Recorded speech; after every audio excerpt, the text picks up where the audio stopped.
민수기 33장 38절부터 56절입니다. 이스라엘 자손이 애굽 땅에서 나온 지 40년째 5월 초하루에 제사장 아론이 여호와의 명령으로 호르산에 올라가 거기서 죽었으니 아론이 호르산에서 죽던 때 나이는 123세였더라. 가나안 땅 남방에 살고 있는 가나안 사람 아랏 왕은 이스라엘 자손이 온다는 소식을 들었더라. 그들이 호르산을 떠나 살모나에 진을 치고 살모나를 떠나 분온에 진을 치고 분온을 떠나 오봇에 진을 치고 오봇을 떠나 모압 변경 이에야 바림에 진을 치고 이임을 떠나 디봇갓에 진을 치고 디봇간을 떠나 알몬디 블라다임에 진을 치고 알몬디 블라다임을 떠나 느보와 아바림산에 진을 치고 아바림산을 떠나 여리고 맞은편 요단강가 모압 평지에 진을 쳤으니 요단강가 모압 평지의 진영이 베뎌시 못에서부터 아벨 시딤에 이르렀더라. 여리고 맞은편 요단강가 모압 평지에서 여호와께서 모세에게 말씀하여 이르시되 이스라엘 자손에게 말하여 그들에게 이르라. 너희가 요단강을 건너 가나안 땅에 들어가거든 그 땅의 원주민을 너희 앞에서 다 몰아내고 그 새긴 석상과 부어 만든 우상을 다 깨트리며 산당을 다 헐고 그 땅을 점령하여 거기 거주하라. 내가 그 땅을 너희 소유로 너희에게 주었습니다. 너희의 종족을 따라 그 땅을 제비 뽑아 나눌 것이니 수가 많으면 많은 기업을 주고 적으면 적은 기업을 주되 각기 제비 뽑은 대로 그 소유가 될 것인즉 너희 조상의 지파를 따라 기업을 받을 것이니라. 너희가 만일 그 땅의 원주민을 너희 앞에서 몰아내지 아니하면 너희가 남겨둔 자들이 너희의 눈에 가시와 너희의 옆구리에 찌르는 것이 되어 너희가 거주하는 땅에서 너희를 괴롭게 할 것이요 나는 그들에게 행하기로 생각한 것을 너희에게 행하리라. 아멘. 오늘 말씀의 제목은 왜 우리는 다르게 살아야 하는가? 입니다. 본문은 이스라엘 백성들이 애굽에서 모압 평지까지 40년간 진을 친 장소에 대한 기록의 하반부입니다. 이스라엘은 총 42곳에서 진을 쳤으며 오늘 본문에는 9개 장소가 소개되고 있습니다. 본문에는 두 가지가 핵심인데 첫 번째는 아론의 죽음이요 두 번째는 가나안 땅에 들어가면 이스라엘이 행하여야 할 명령에 대한 것입니다. 먼저 38절과 39절에서 모세와 함께 출애굽의 지도자였던 아론의 죽음이 소개되고 있습니다. 그는 호르산에서 123세의 나이로 하나님의 부름을 받았다 이렇게 기록하고 있습니다. 아론은 완벽하진 않았지만 하나님께로부터 제사장 직분을 위임받았고 그의 지팡이에만 싹이 나는 은총을 입은 사람이었습니다. 하나님은 아론이 자신의 사명을 다 감당하고 명령대로 호르산에서 죽음을 맞이했다고 성경에 기록하게 하셨습니다. 왜 광야 노정 가운데 아론의 이야기를 기록하게 하셨을까요? 하나님께서 아론에게 맡기신 사명이 호르산까지였던 것을 알려주는 것입니다. 사실 아론의 입장에서 보면 모세도 있는데 왜 나는 여기서 죽고 왜 가나안에 못 들어갑니까? 이렇게 항변할 수도 있었을 것입니다. 하지만 본문에서 아론은 하나님의 명령대로 호르산에서 죽었다라고 기록되어 있습니다. 순종한 것이죠. 하나님의 뜻에 조용히 말입니다. 아론은 자기 때를 알고 깨끗하게 조용히 자신의 삶을 정리했던 것으로 보입니다. 왜 우리가 이 광야에서 죽어야 하냐? 라고 아우성쳤던 일부 백성들의 모습과 대조되고 있습니다. 사람은 그 사람이 떠난 자리와 뒷모습을 봤을 때 그가 어떤 사람인지 알게 되는 것 같습니다. 우리도 하나님의 일을 할 때가 있고 머물 때가 있으며 다 내려놓고 주님의 뜻을 따라야 할 때가 올 것입니다. 떠나니까 대충대충 하는 것이 아니라 마지막 날까지 최선을 다하다가 명령하실 때 깨끗하게 멋지게 떠날 줄 아는 것이 믿음이요 지혜인 것 같습니다. 바로 이것이 청지기의 삶이 아닐까요? 우리 청지기로 살다가 가도록 합시다. 주어진 여건 속에서 열심히 일하고 충성되게 사명을 감당하다 깨끗하게 떠나는 그런 청지기 말입니다. 이어서 두 번째 부분은 가나안 땅에 들어가면 지켜야 될 명령에 대한 것이었습니다. 하나님은 가나안에 들어가거든 이스라엘이 다 몰아내고 다 깨트리며 다 헐라고 명령하셨습니다. 이것은 권면이나 권고가 아니라 아주 강한 명령이요, 타협이 없는 진멸을 말씀하신 것입니다. 또한 가나안 사람들에게 빠져서 그들처럼 살고 그들처럼 믿고 그들처럼 행동한다면 하나님은 이스라엘을 약속의 땅으로부터 토해내실 것이라고 경고하셨습니다. 이 말씀은 매우 섬뜩해서 하나님이 왜 이토록 잔인하실까? 현대 민주주의와 합리적인 이성교육을 받은 우리가 볼 때는 이해하기 어려운 말씀일 수 있습니다. 왜 하나님은 가나안 사람들과 잘 협력해서 맞추어 살라고 하지 않고 땅을 정복하라고 하셨을까요? 그것도 몰아내고 파멸하고 회파하라고 하시면서 말입니다. 그 이유는 첫 번째, 가나안의 문화 자체가 우상 문화요, 타락한 문화였기 때문입니다.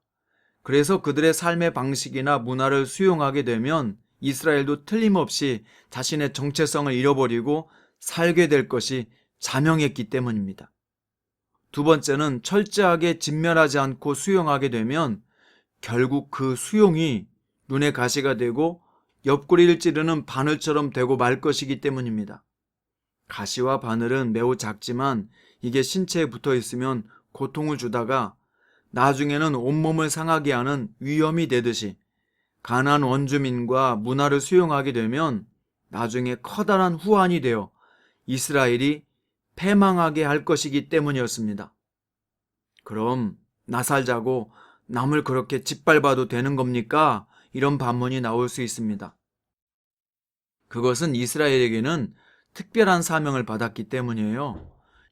이들을 애굽에서 불러내실 때 하나님은 이들을 제사장 나라요, 거룩한 백성으로 특별히 구분하여 세상 가운데 세우셔서 이들을 통해 온 인류를 구원할 계획을 갖고 계셨기 때문입니다.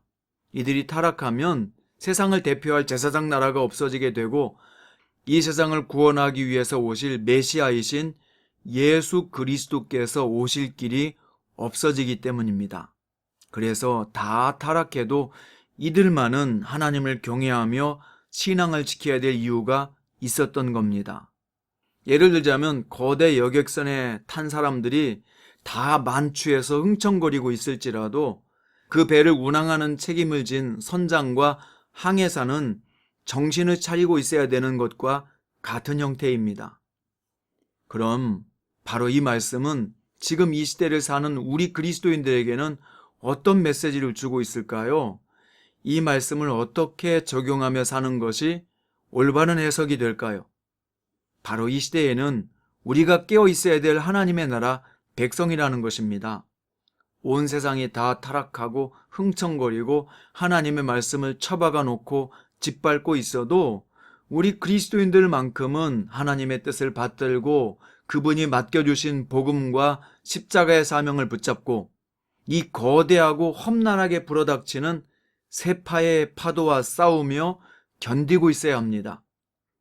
우리가 바로 영적 이스라엘이요, 십자가의 복음을 증언할 증인이요, 소금이요, 빛이자 하나님의 동역자이기 때문입니다.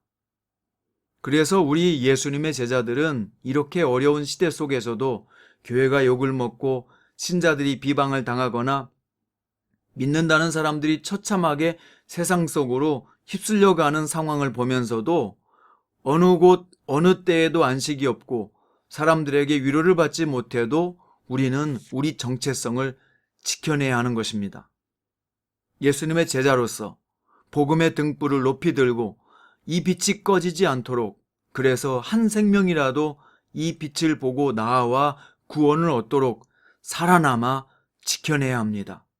우리 자신을 거룩한 사람으로 빛을 가진 자답게 우리 생을 살아내야 하는 것입니다. 바로 이 암흑 세상에서는 성도가 빛을 가진 유일한 사람이기 때문입니다. 빌립보서 2장 15절과 16절에서 바울은 이렇게 말했습니다. 이는 너희가 흠이 없고 순전하여 어그러지고 거스르는 세대 가운데서 하나님의 흠 없는 자녀로 세상에서 그들을 가운데 빛들로 나타내며 생명의 말씀을 밝혀 나의 다름질이 헛되지 아니하고 수고도 헛되지 아니하므로 그리스도의 날에 내가 자랑할 것이 있게 하려 함이라. 바로 바울은 우리가 어스러지고 거스르는 세대 가운데서 하나님의 흠없는 자녀이자 이 어두운 세상의 빛들이라고 말씀하셨습니다. 사랑하는 성도 여러분, 그래서 우리가 생명의 말씀을 밝혀 그리스도 예수의 빛을 보고 더 한 사람이라도 하나님 앞에 돌아올 수 있도록 이 빛을 밝히는 거룩한 주님의 제자로 살아 남아 있어야 하는 것입니다. 기도하겠습니다. 예수님, 우리같이 부족하고 연약한 사람에게 당신의 제자로 부르시고 십자가의 복음을 맡겨주시고 빛의 자녀로 사명자로 살아가게 하시니 감사하지 않을 수 없습니다. 우리 힘과 의지로는 감당할 수 없는 사명이니 오늘 또 성령께서 우리 마음을 지켜주시고 거룩하게 하셔서 주신 사명을 잘 감당해 내게 하옵소서. 오늘 또 세상 문화에 점령당하는 자가 아니라 정복하는 자로 살도록 이끄시옵소서. 주님만 따라가는 우리는 그리스도인입니다. 우리 그리스도인들을 지켜주소서. 예수님의 이름으로 기도드립니다. 오늘은 찬송가 368장 1절과 2절과 5절을 불러서 하나님을 찬송하겠습니다.